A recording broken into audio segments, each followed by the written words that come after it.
So again, nothing in here about lowering prices, lowering costs, about oil, about gas prices, about food shortages, about none of that in here. So I don't understand. I mean, some of the main things that we're dealing with as a people are gas prices and food prices. And so where's that? That should be in this act, as far as that's my opinion. This last week, President Joe Biden signed into law the Inflation Reduction Act of 2022. And unless you've been living in a hole for the last several months, you probably heard a lot about inflation and what's going on with inflation, and it's at an all-time high, or at least in the last 40 years, we haven't seen inflation this high. You've probably also heard about the fact that we might be in a recession. Maybe we are, maybe we aren't. Well, technically, the actual definition of a recession, we are in a recession, but somehow the smoke and mirrors machine of the government is saying that we're not really in a recession, or there hasn't been an official announcement of a recession. But now we're actually getting the Inflation Reduction Act to be put into law. And so this is supposed to be able to help reduce inflation. So let's take a look and see if it's actually going to reduce inflation. My name is Paris Clough, and this is Financial Self-Reliance. I absolutely love helping you manage, protect, and grow your money. And one of the best ways to manage, protect, and grow our money is to understand what's going on with the macro economy so that we can make micro adjustments in our personal economics to make sure that we're on track and we're staying on track with our goals and dreams financially. So what I want to first do is dive right in here to the NPR website. This article says what the Inflation Recovery or what the Inflation Reduction Act does and doesn't do about rising prices. So this is interesting here because it says the very first thing that says the massive climate, healthcare, and tax bill making its way towards President Biden's desk is called the Inflation Reduction Act. So my question to you is, if this is a Inflation Reduction Act, why is the massive climate? This is actually the largest climate initiative that in any bill that's ever been put through. And so is it an Inflation Reduction Act, or is it a climate change, repair act? Anyways, the massive climate, healthcare, and tax bill making its way towards President Biden's desk. So what's this actually going to do to help reduce inflation? So how will this bill bring down inflation? It says here, there are three main ways that the bill targets rising prices. First is it plans to reduce the federal deficit. Now, that's a good thing, but how in the world is reducing the federal deficit going to help you and I and gas prices and food prices and the cost of living that was going on in our world today? Now, when our government is overspending, they're overspending by trillions of dollars, that it's not good. So, of course, that's going to affect us at the micro level individually, but come on. We need more help at the micro level, at the individual level, than this big level here. So second, it will promote the production of certain goods, mainly in renewable energy. So that's where that big climate change or that climate initiative is going to take into effect here. Third, and more directly, one provision of the bill will help limit the price growth of certain prescription drugs by allowing Medicare to negotiate their costs with pharmaceutical companies. And that's actually a good thing because I do work with a lot of seniors and I work with a lot of people who are on Medicare, and their prescription drug costs are ridiculous. And things are getting better, but they're also, I've seen people have to go to some extremes and buying things from pharmacies overseas and other stuff. And actually, Mark Cuban came out with a really amazing pharmacy company that he has that actually blows the doors off of most of these other pharmaceutical companies, and his costs are way less. Anyways, that's a topic for another discussion. So it says here, how soon? The proposal won't help curb inflation dramatically, nor right away, experts say. So wasn't that the whole point? Is the Inflation Reduction Act of 2022? Weren't we hoping that it was going to reduce the inflation in 2022? But apparently, it's not going to do much. And it's going to actually, when you deep dive into it, it's going to be over the next 10 years that all of these benefits are going to be into play. So the real big benefit's going to ramp up. Actually, it's going to be kind of a slow go here in the next few months and maybe a year. And then we're going to start seeing some of the big changes by 2025, 2026, and beyond. And what I always find interesting is the government has these great acts that they put out. Here's the name of the act, and then you read the body of it. When you were taking English class, didn't the title of your essay have to do something with the body of the essay, or at least the body of the essay have to relate to the title?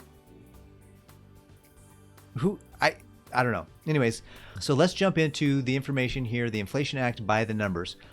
So the Inflation Recovery Act will lower costs for families, combat the climate crisis, reduce the deficit, and finally ask the largest corporations to pay their fair share. So again, nothing in here about lowering prices, lowering costs, about oil, about gas prices, about food shortages, about none of that in here. So I don't understand. I mean, some of the main things that we're dealing with as a people are gas prices and food prices. And so where's that? That should be in this act as far as that's my opinion. So again, these are some good things here. I do have and have had a lot of experience in the prescription drug world with some of my clients, a lot of my clients.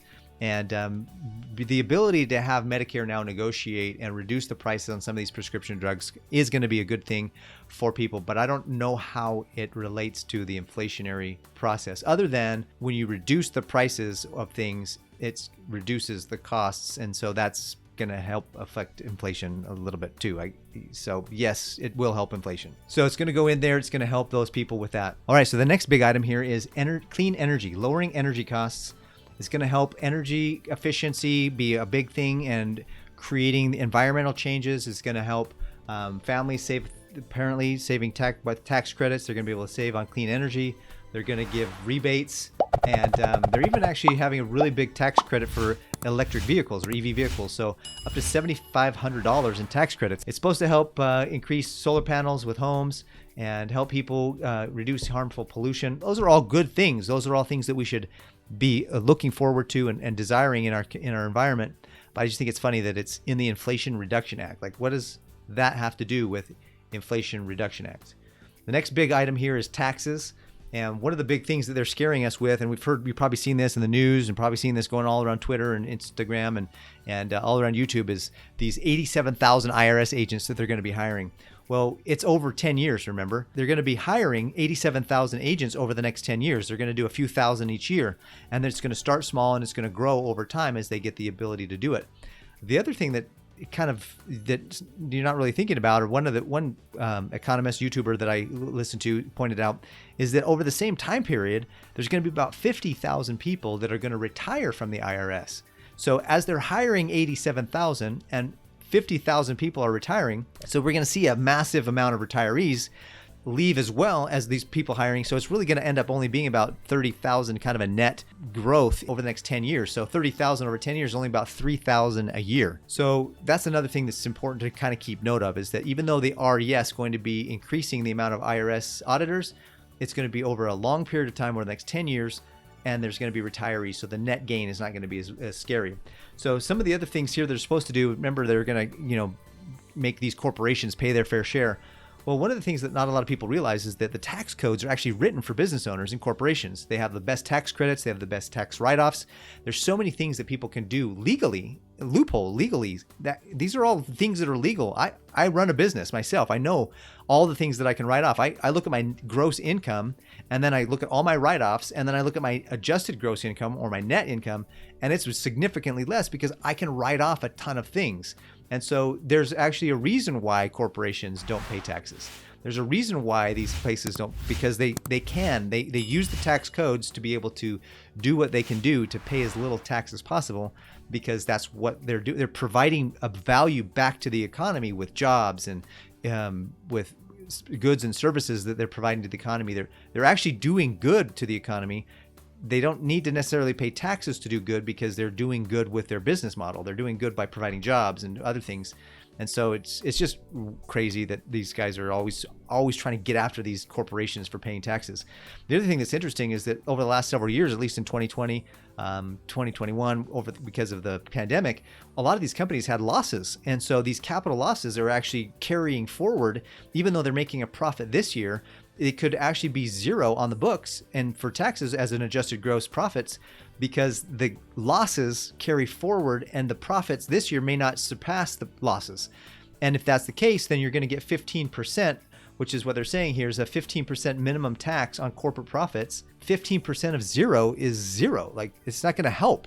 So it's important to remember that some of this stuff is really nice, and it promises and it sounds good on paper, but when it's actually time to implement it, we'll see what really happens and how it really plays out. So in this next one here, over the next 10 years, they're going to save $124 billion, which is nice. But again, it's basically $12.4 billion over the next per year to get to $124 billion over a 10-year period. Let me go back here really quickly to this minimum tax on corporate profits. They're going to actually go after corporations that are $1 billion or more.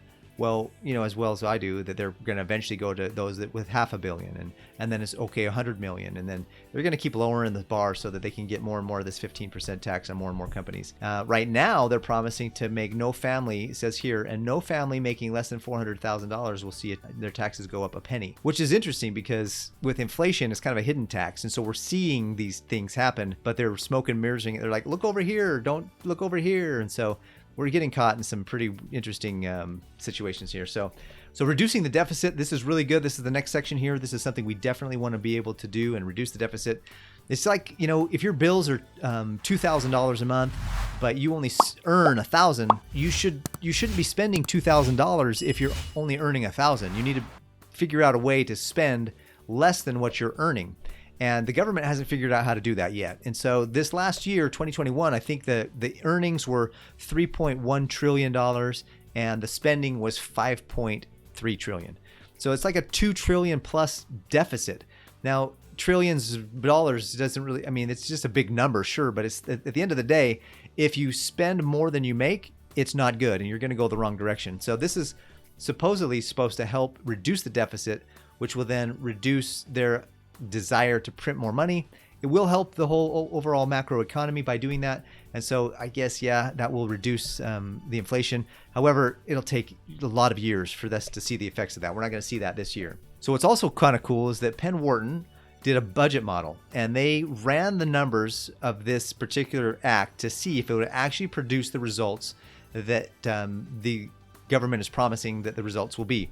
And at the bottom of the report here, it's kind of cool. It says that the impact on inflation is statistically indistinguishable from zero. So this act is the Inflation Reduction Act, but the Penn Wharton model says that, and these are guys that know how to run models and do things way more advanced than I do. The Penn model says that the impact on the inflation is statistically indistinguishable from zero. So what that basically translates to is the Inflation Reduction Act will not actually reduce inflation.